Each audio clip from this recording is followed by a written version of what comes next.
Even within the satanic world, there was constant warfare between relatively good kingdoms and relatively evil kingdoms, resulting in the separation of good from evil. This drive toward goodness is rooted in the original mind, which responds to the call of God's providence of restoration.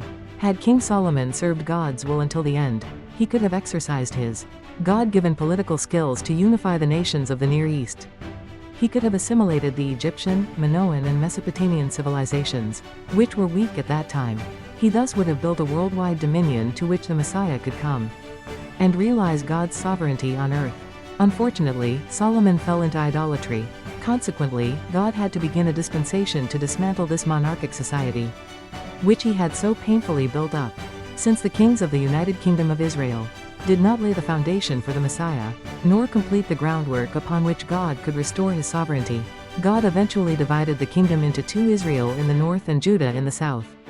When they continued to transgress against God's will, God let the northern kingdom of Israel be destroyed at the hands of the Gentile nation of Assyria.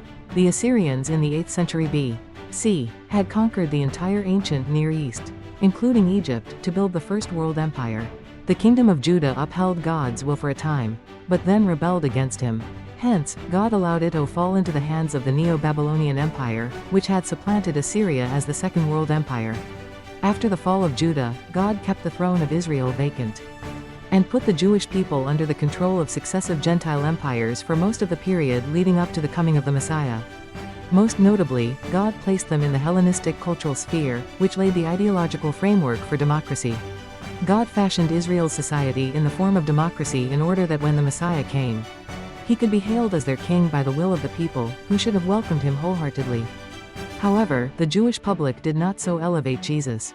Without public support, he was crucified.